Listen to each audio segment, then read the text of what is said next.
Savannah from Black Witch Coven. Thanks for joining me this evening. It's Saturday, March 21st, or I should say March 22nd now.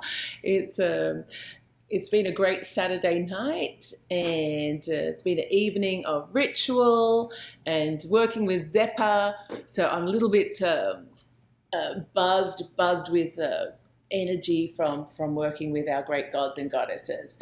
So I thought I'd answer some of your questions and just relax a little bit, enjoy a little whiskey while I just chill out with you guys for a little bit, and then continue on with trying to get to bed. But and if my eyes are a little bit red, you just understand it's because I've been in a ritual chamber with incense everywhere. So I'm sure you know what I'm talking about. So the question that I'm going to cover this week, or the questions, is around the celebration of Ostara. So rather than reading out all of these questions, I'm just going to sort of give a blanket response, and you guys can pick your answers out of what I'm about to say, okay? So the reason why you're asking me this, I know, is because I'm Luciferian, and a lot of you guys know that I've had I still have them, 3 children. They're all older now, of course, but you're wondering, how did I celebrate Easter? And what do I do as a Luciferian for some of these pagan holidays? So I'm just going to quickly cover it. And of course, I'm not here to educate you on the turning of the wheel or Wiccan holidays or pagan holidays. I'm just going to give you some ideas, and then of course, feel free to run off and, if you're interested, and do your own research. But I'll try and cover a lot of these things, so I'm giving you enough to go off and research. All right, so let's cover the overview of Ostara and Easter. Even a lot of pagans, actually, and Wiccans, they're a little bit confused about these holidays, and people don't tend to talk about this because sometimes you can feel a little bit dumb. But to be honest, the way this goes is that Ostara, even this year, was on Thursday the 19th. It's generally between the 20th to the 23rd, depending on the year. And what it is, it's the start of the spring. It's the first day of spring. So it's a period of the equinox. And what that means is when the light and the dark are balanced. Sounds Luciferian, right? All about balance, balancing of the light and the dark. What this month is really the month of beginnings. And so Ostara is basically the celebration of this new beginning. So the beginning of spring in the Northern Hemisphere, basically. Spring, what do you think of when you're thinking of spring? Nature basically coming into bloom. It's about animals coming out of hibernation, starting to do what animals do when they come out of hibernation. And so this is the whole season of new beginnings. It's also when the goddess comes out from the underworld. And here we are at the beginning of this new season. So it's a very special time of year psychologically, that you need to really shed yourself from the old and really think about putting the plans into place right now and taking action on those plans as well. So this is really about coming out of hibernation yourself, psychologically, as a Luciferian or somebody on the left-hand path. What does it mean to shed yourself, come out of the darkness now, and start put into action these plans that you've really been thinking about?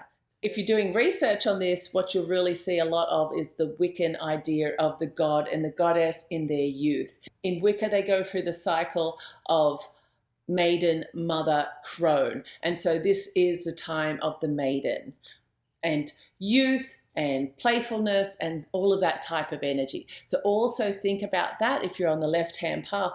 What does that energy bring into your life? Now let's move over to Easter. Now Easter, people get confused because Easter isn't now. Easter is a couple of weeks away. I don't even know when it is this year, to tell you the truth, because it's not important to me at all right now. The Christian holidays are, unless someone says, hey, guess what it is? It's not even something that is important to me. My children are raised now. Now let's look at the association between Ostara and Easter. So there's a lot of writing that the Christians stole this holiday from the pagans, and Ostara is now Easter. And I suppose over the years things have chopped and changed. Well, it has been over 2,000 years now. But in my mindset, both of these are kind of separate. The way I celebrate or think about it psychologically is kind of separate right now. Now, because Easter, when we look at when do we celebrate Easter, that's not in the 3 days we celebrate Ostara. Well, depending on your tradition, if you are celebrating Ostara, like maybe you celebrate it 1 day, maybe you celebrate it 3 days if you're in a coven or something like that. Some people celebrate it for the week. But Easter is typically between, say, March 25th and April 22nd or something. And how do they determine the day of Easter? Well, this is really interesting. Easter is celebrated on the first Sunday following the moon that occurs just on or after the spring equinox. And so it really is quite distant in time from the time we celebrate Ostara to the time that really Easter is happening. So when it comes to Easter, to answer some of your questions about what did I do during Easter, well, Easter to me was celebrated, of course, with my family at that time. As I mentioned before, my husband, well, he still is, but he was Muslim back then. He never said don't. He wasn't that type of guy. If it made me happy, it made the children happy, then he was happy. Smart guy. And of course, it definitely wasn't important to me. My deity was very different anyways. So when I was celebrating Easter, it was really to do with the family coming together, and such rituals as my grandmother. She was a wonderful cook, and she would bake breads, the hot cross buns, and it wasn't anything to do with the cross. Everyone just liked the food. It was a feast of all the animals. It was about Easter eggs, chocolate Easter eggs, and I can tell you how many Satanists and Luciferians love themselves a good Easter egg. For us, what we would do, because remember, I was in Australia when my children were little, and so in our vacation property, we would hide a lot of chocolate eggs all throughout the yard, and the children would all have little baskets and spend around half an hour running through the yard collecting eggs. And so that's a meaning that was shared around Easter time. It was about celebrating that time of year with my family and with my loved ones. So when it comes to the celebration of Easter, I don't poo-poo the whole concept, because I feel like if you are on the left-hand path, you have a family. Do you really want to ostracize yourself from your entire family?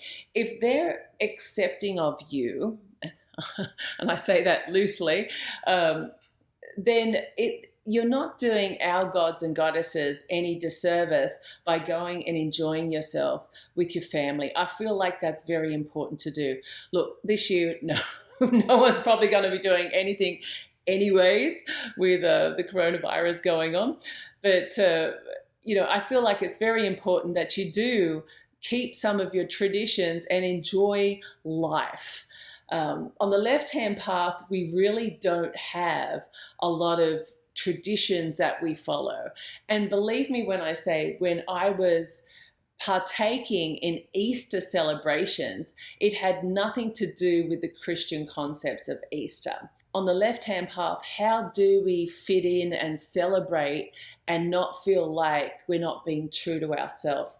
How do we find that balance? And that's really what we're always searching for. So I look, even if there was another Luciferian sitting in the yard next door trying to be all hard and whatever, I don't care.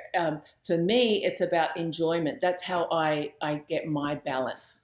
The controversy, I suppose, on the left-hand path around the name of Easter is, some people say it's the name is derived from the goddess Ishtar, and some say it's the goddess Ostara. Ostara is the Germanic goddess of fertility, and so she, in the more pagan tradition, is attributed to Easter. And that's where we're saying that the Christians stole the concept and the name from that idea or from that goddess. On the left-hand path, there's a whole idea that Easter, the name Easter comes from Ishtar, and Ishtar is basically one of the names of the goddess, our goddess Astaroth. And so what we're saying is that Easter was stolen from that name there. But to me, I don't attribute Astaroth with this whole concept of rebirth. That's not really what she's about to me. So this is where it comes down to doing your own work here and deciding where this fits in for you. And is it important for you to really get upset about that?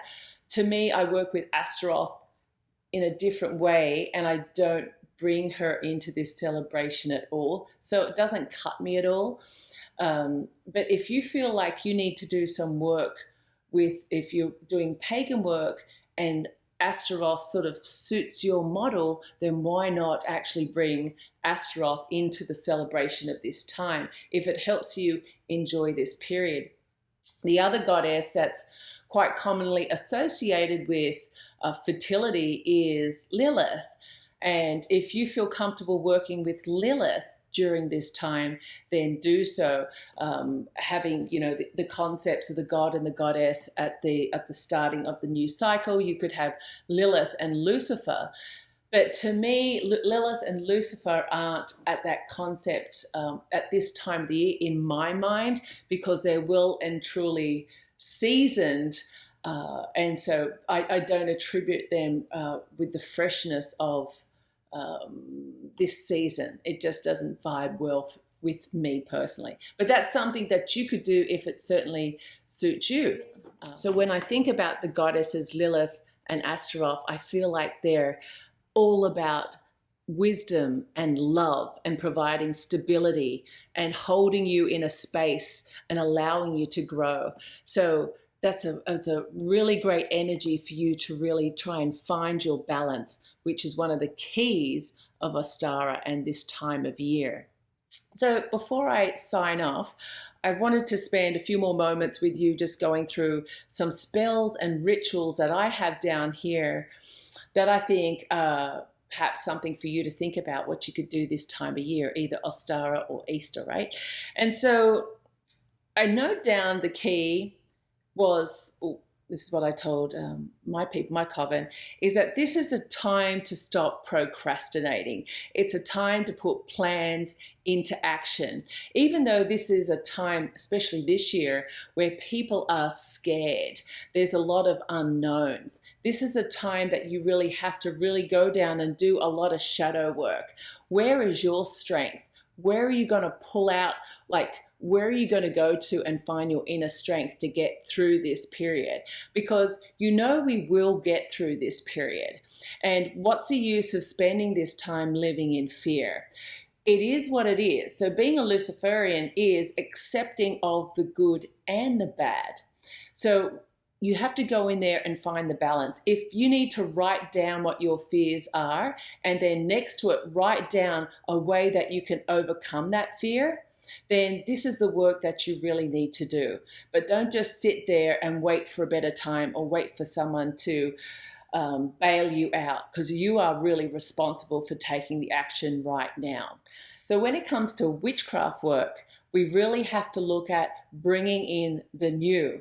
It's time to really do some rituals on swifting or removal of the old, and then clear the space, whether it's a ritual, a spell, or psychologically, to bring in the new. What is happening now is happening. It's going to happen. There's nothing you can do about it. So what you can take control of is what will come your way. What are you going to attract towards you? So think about spells and rituals surrounding this. And also for you out there that thinking about becoming pregnant, naturally, this is a time that you should double down and think about fertility spells. This is the time of year to work that, and think about which goddesses you really want to be working with such as Yemaya. We might be thinking, of course, of Lilith or Astaroth, but there's a lot of other goddesses such as Freya or Ustra. Any of these goddesses are renowned to help you with your fertility work, so begin now. As Luciferians, we have to also look at what we're bringing new into our life. Whatever plans that you have been thinking about and haven't been putting into action, now is the time to start. Even if you don't have all the details worked out, even if your skill level in magic isn't up to par as yet, stop waiting. Get off the internet, put the books down, and just go through the motions. It's very important that this is the time you actually get started. So look at the bright side. You've got a lot of time right now, if you're on lockdown, to just get started and start doing these things. Don't wait any longer. And I promise you, if you do put a plan in motion, then in another month's time, you're going to be in a different space. Don't live in fear. So that's about it. Hope I've given you a little bit of insight into how I celebrate Ostara and how I celebrated Easter in the past. Okay, bye for now.